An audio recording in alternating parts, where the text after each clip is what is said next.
All right, that is copyright-free music playing on a YouTube video playing out of this. We're going to try that, and if it works well, maybe I'll subscribe to one of those services where I don't have to worry about stopping the music every 6 seconds. I also realized that the DAC I'm using to control this setup doesn't have a mute button. So I have to switch inputs like 6 times to get it to stop, then come back. Anyway, hi, Zeospantera. Don't forget to check out my Patreon and Subscribe Star. For $10 a month, you get into behind-the-scenes private Telegram where you could ask me questions directly, along with the other nearly 200 people in there, and you get into a lifetime swap meet channel for buying and selling and trading gear. I'm saying that now because most people don't know it and they get to the end of the video. So this is the Klipsch Reference Premier RP600M Mark II. That whole thing is these. The original 600M blew my mind and was a game changer because it was like Klipsch is starting to make really good speakers that don't sound harsh and, you know, horny. Klipsch speakers are always so fucking horny, and so am I, and that's why I like them. But it was starting to get to like audiophile levels of good. It was like, oh my god, this is good. This is like whatever I've heard about when the people who loved Klipsch. It was like those people told you to buy a Klipsch and you got a Klipsch in like, I'm not going to say the 90s because I wasn't around in the 90s to get things, but like the 2000s, it was like, Klipsch is, But then they started getting good. They started rubberizing. This is rubber. This is hardened, but this is rubber for the and it's bigger than the old one. Well, I'm talking about the original 600s. We brought the original 600s to RMAF, Rocky Mountain Audio Fest. I would like to state now, permanently on the record, that the Hi-Fi Guides room, which, by the way, check out Hi-Fi Guides forums, not the webpage, the forums, held the greatest room at RMAF ever on the last RMAF ever. So it can never be beaten. So you're welcome. The original RP600Ms were there in that room. We sold them. We sold everything we showed off because we just had to, we couldn't take it all back. We just was like, please someone buy this. And I was kind of upset because that was my set. They sent it to me to review and I could have just sold it in a yard sale or kept it, but we brought it all the way to Rocky Mountain because I wanted those to be in the room. And that room was huge. That room was like 35 feet wide, and we had these. They were the last edition. They were so far apart. We're like, this isn't even gonna. They were in a different fucking time zone. That's how far apart the RP600Ms were. But we were able the ability to switch between the speakers with a remote control, and people would ask, could you put on the Klipsch? And they would sit right in the middle, and they were enjoying this huge barrage coming from these relatively small bookshelves. Yeah, it's a 6.5, but this isn't like massive. This isn't like the Swan M500s or something with the big 8-inch. It's a speaker. It's a speaker. It goes on a stand. It looks like a speaker on a stand. So now fast forward, that was 2019. Let's go through a pandemic. Whoop. And we end up here at the Mark IIs. And the Mark IIs have a bigger horn with better tech. And they've changed something about the crossovers, and they changed the back terminals. Let me show you the back terminals, how beautiful these are. I'm gonna have to pick this up. Excuse me. Oh, I'm using Italian RI cables. They sent me a bunch of their cables, and they want me to be like, hey, you're going to talk about their Italian-made cables. I'm Italian. I still have a good accent.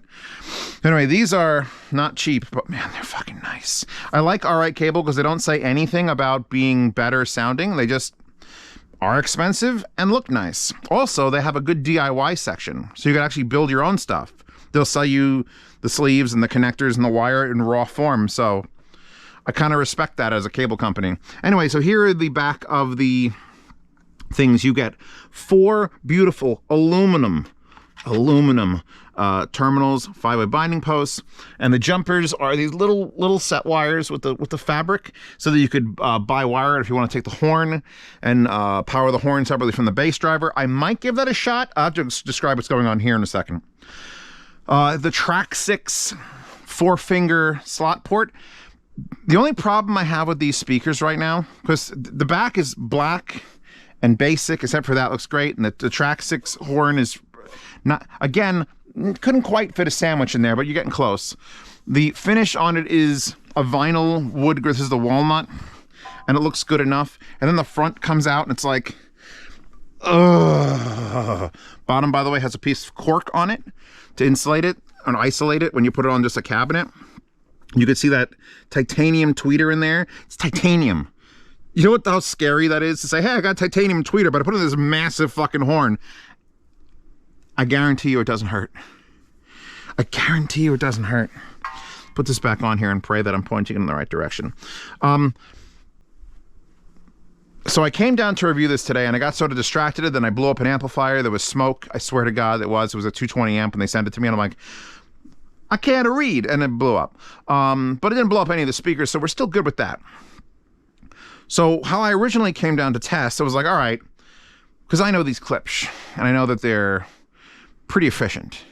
So I'm going to whip them out on the Klipsch device's Achilles, which is the 8 watt per channel tube speaker amps. I reviewed these a while back, and I haven't actually touched them since.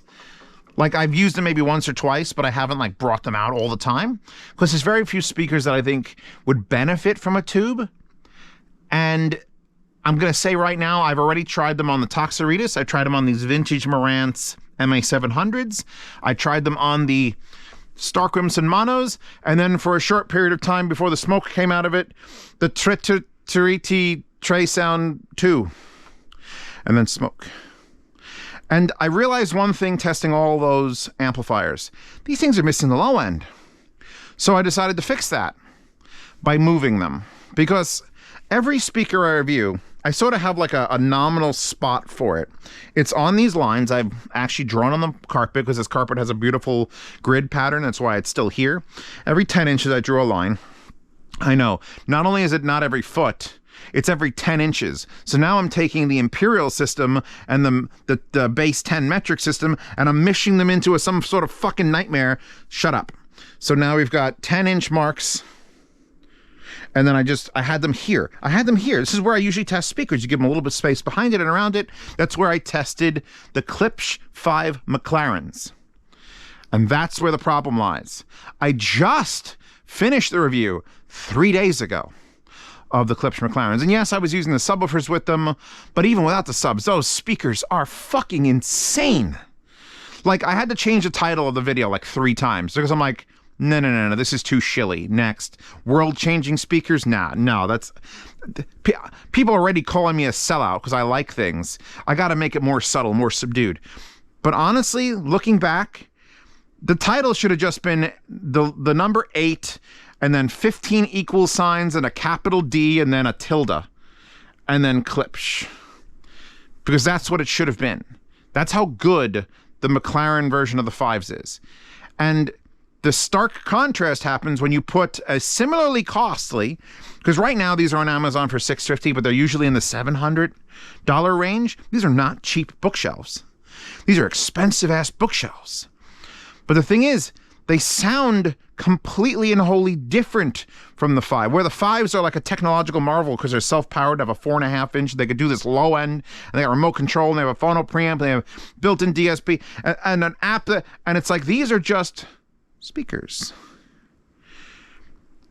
And I'm trying to get it out of my head that, like, okay, these are not competing with those. These have different forms. These are not supposed to be fighting. But these were still lacking in low end, being even more huge than you could imagine. By the way, the 7s and the 9s are supposed to be coming, so maybe those things will just destroy my brain. But I'm getting no low end. So what I did just before I started this video is like, all right, I always tell people, this is the one thing you could do that costs you almost no money. Just start moving shit. Play with placement. Placement, like these speakers, these Klipsch, also Klipsch, that are for the surround sound. You think they just ended up there for fun? No, these fuckers moved for 3 days. I was like, is it here? Is it here? Is it here? Do I want it here? Do I want an angle? Do I want an angle this way? Do I want to like a... And finally, when you find it, you find it. And you know what it cost me? Time. And time is money, so therefore it does cost you money if money is legitimately time for you. So now I've moved these back about 1.5 feet from my happy spot and put them against the quote-unquote wall, which is more Klipsch speakers, big JBLs. Just shove them further away. And that did 2 things so far. And the only 2 things, and I have to shut the camera off and do some listening, because I know from the original testing, the Klipsch device's Achilles, the tube amp, plays this, and where the hell is my remote that I can unmute by going 1, 2, 3.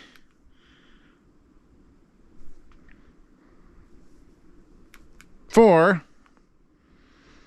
Did we wait? Because it's II2S and it takes forever. I know from moving them back that it's helped the low end. Even on this, the low power 8 watt per channel amplifier. When I originally was testing them and then I switched to the Marantz, I got a huge upgrade in the bass from that movement. So what I'm gonna do is, I'm gonna skip the Marantz, I'm gonna go straight to the Star Crimson, which sounded the best, because fucking amplification technology is wild. And apparently when you spend a ton of money on it, it's that clean and that fucking level out to like full power, it's just the best. Now I'm gonna switch from the tubes, which are playing very smoothly. I should probably stop. All right.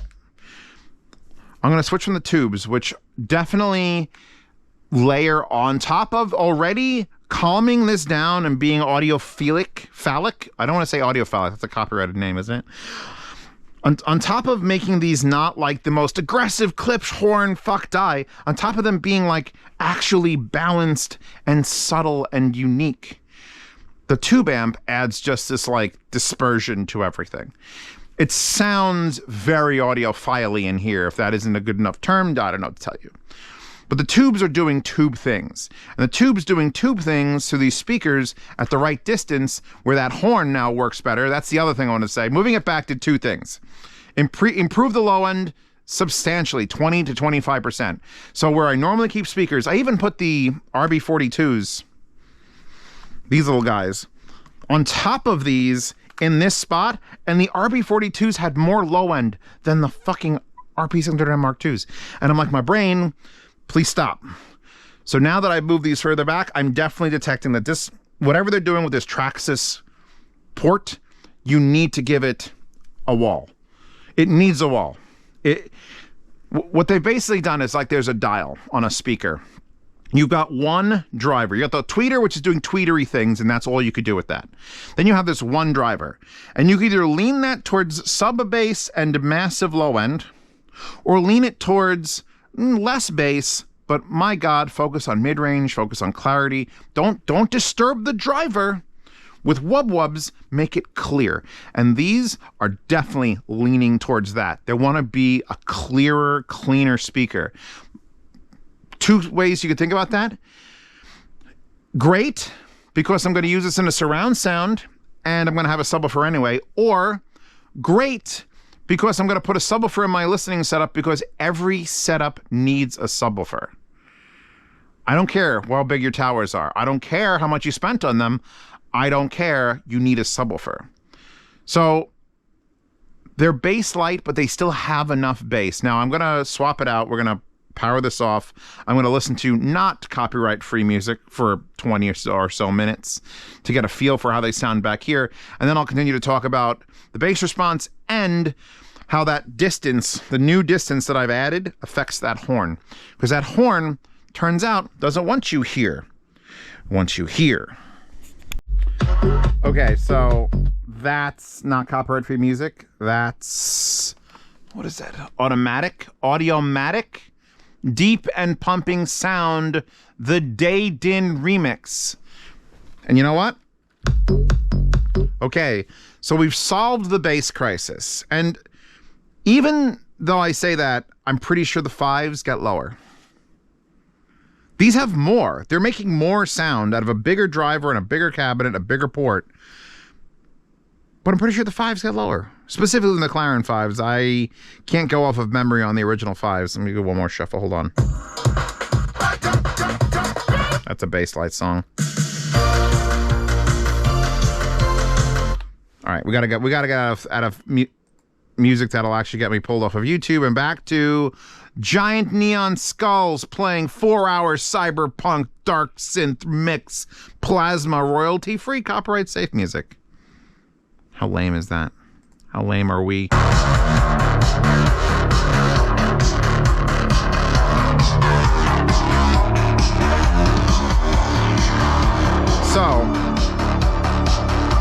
I'm assuming you could hear me because I know how well this can pick up my voice.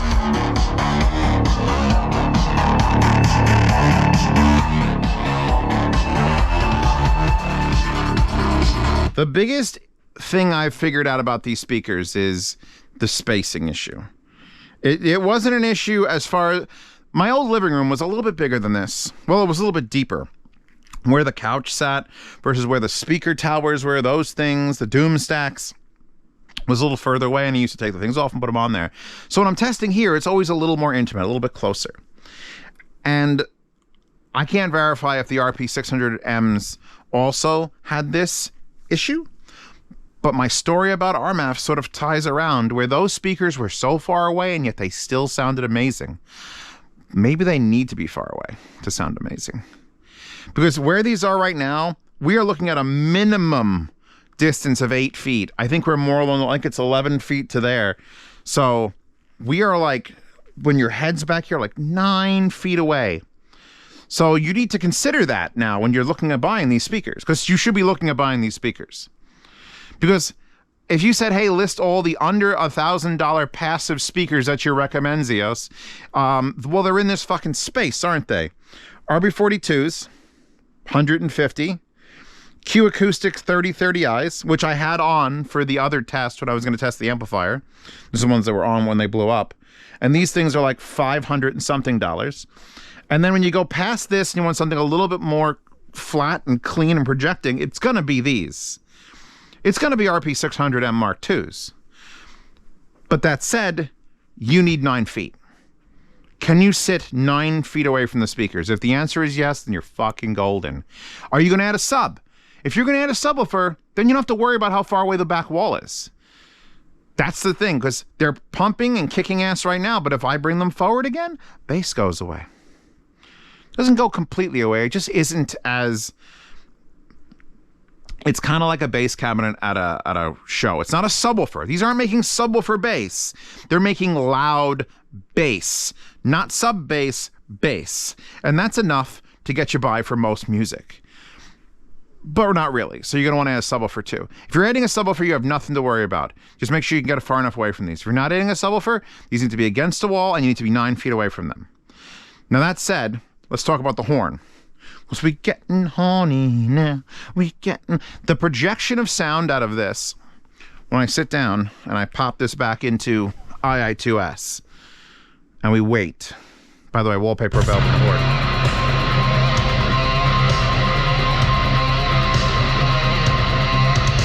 Is there a way I can mute this? Like, can I mute the whole computer? Is that a thing? I can mute the entire computer. Excellent. So, when they were close and improper, I'm just going to say right now, I had them set up 2 feet further. That was improper. If I came to your house, now that I know this, I'd be like, nope, sir, you have this wrong. Let me fix this for you. Pick them up, move them back, drop them down. Because the horns now work better. So the bass picks up because you're against a wall, but the horns are now... They have more time to develop the sound. These are 90 degree by 90 degree horns, which you're like, well, Zeos, does it matter if you're sitting right in front? It shouldn't matter what the fuck your horns are doing. But it matters. It matters because it's spreading that sound out and it is going to hit surfaces. And yes, I'm aware you should have like all sorts of dampening in, and I've got, fiberglass in the ceiling and I got double carpets in the ground, but it's still filling this area with sound. And if that was a tube that was just pointed right at my ear hole, let me see where the camera is. Boom. If that was a tube like that, it would never sound big. It would sound very accurate, but not big. What that horn is doing is both. It is projecting super hard because it's a titanium in a cone, but at the same time, it's spreading that sound out wide and it's hitting all the areas. And because it's doing that, I'm hearing detail and space. Big horns do big things. The speaker does not sound like it's living like right there. A speaker is just enveloping the room. Usually, like things like the Q Acoustics did that because the tweeter is like sticking out past the surface of the actual thing. And it's just like, here's tweeter. That's one way to do it. The other way to do it is the harder way to do it, which is with a horn. Let me unmute this now. What does next track do? Absolutely nothing. Back to the Scary Skull Man. I'm gonna have to find better music. Is there like quality like singers who do copyright free stuff. Like, here, play my shit. And I'm not talking about the ones that do it and then tell you like 2 years later, ha ha ha, I'm copywriting it now. And now I'm going to make all the money from all the thousands of videos that use my copyright free music. Ha ha ha. That's a thing. That's another reason why I'm like hesitant to use copyright free music. Because I know other YouTubers that have been burned because they used quote unquote copyright free music. You have the right to use this. And then a year and a half later, when, you know, they lose their regular job or their aunt dies or someone's got a medical bill, they say, you know that copyright free music? Yeah, I'd like to form a copyright fucking complaint for everyone using it on YouTube. And then they get 10,000 people were using it. You get 10,000 free dollars or something. That's the fucked up part about YouTube and the copyright system.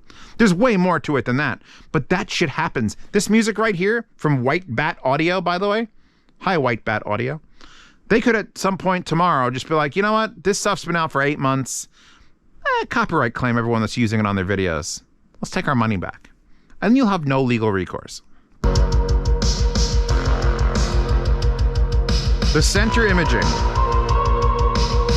is massive. I gotta mute this. The center imaging is not like a point. Like usually when I'm sitting here and I've got 2 speakers, center imaging is like, okay, it's coming from there, and I hear the imaging between the 2. The imaging is the middle of the television, and like there was like a drum just now. It was the I could hear it up there. It's not just speaker level. We're up and out.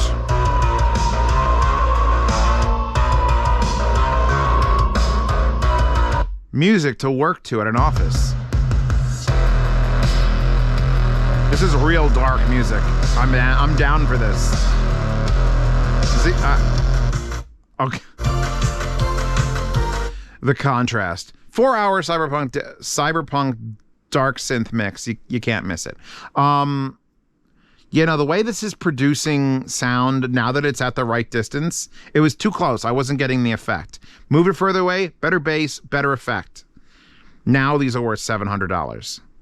Now they fill the space. This is why these are these. This is why Klipsch is the GOAT.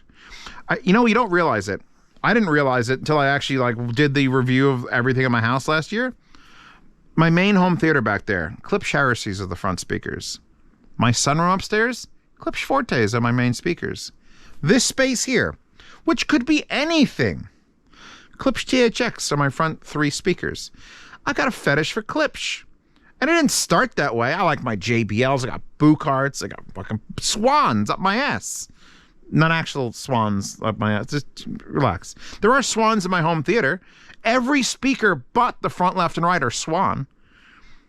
But the main left and right are Klipsch. It's what they do, man.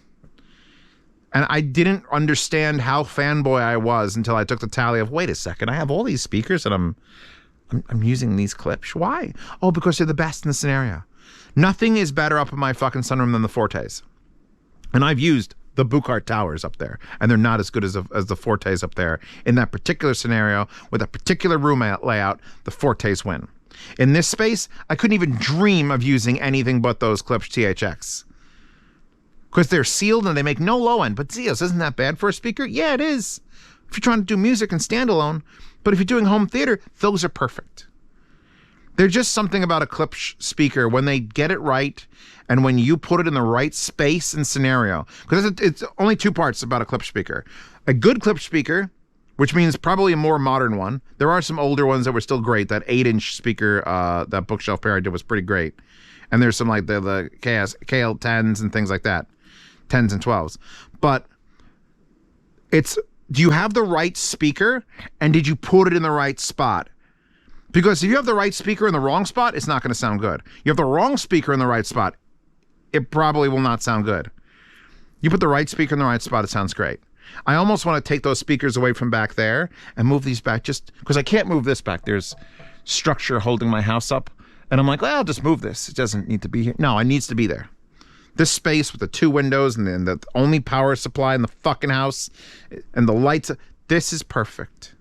A little bit more. I could just lean my head back as far as I can. Hold on. Oh no, not that one. I got to do this one.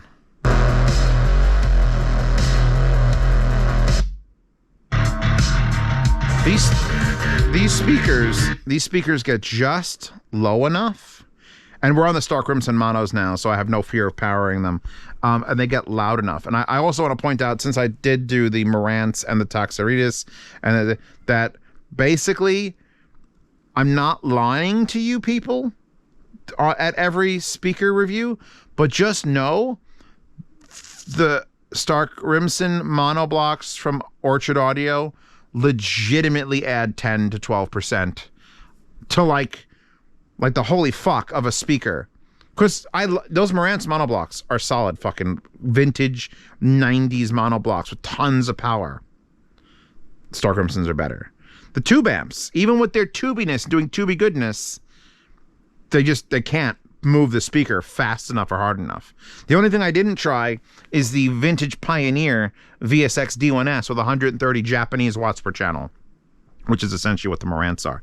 But I haven't tried that. So every time I do a speaker review, if you see me using the Stark Rimsons, these little fuckers right here, look how cute they are.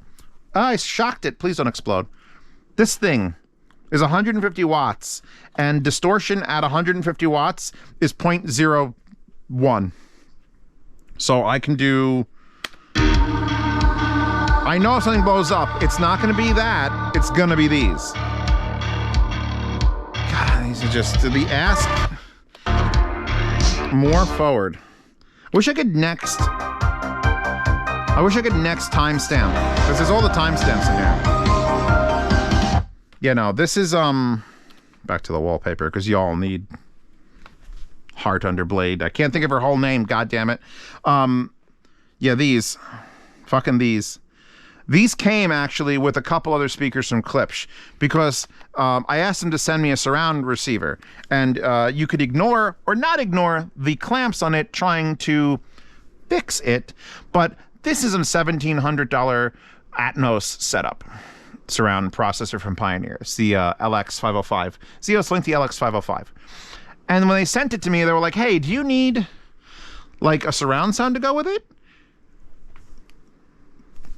Yes. So I'm like, hold on. So these are part of a surround sound package that they sent me as the side channels. Not the Atmos or rear channels. These are the fucking side channels. I got towers upstairs that are this big, almost as big as you. And I'm just like, and there's the center channels over here. Because they were just like, yeah, you know, if you're going to test out the thing, you might as well test it out with all the Klipsch speakers. So here you go. Just have one of these. And I'm just like, oh my God. And the Zeos in me is super happy. But the Zeos in me is also like, holy fuck, these are such good speakers on their own. How could you put them as just side channels? It feels wrong. It just feels wrong. These are $700 basically audiophile speakers. They could use a sub absolutely to get to the lowest ball crushing low end. But you could set these up in a room in Exponent and just be like, all right, here's our speakers, by the way. Mic drop.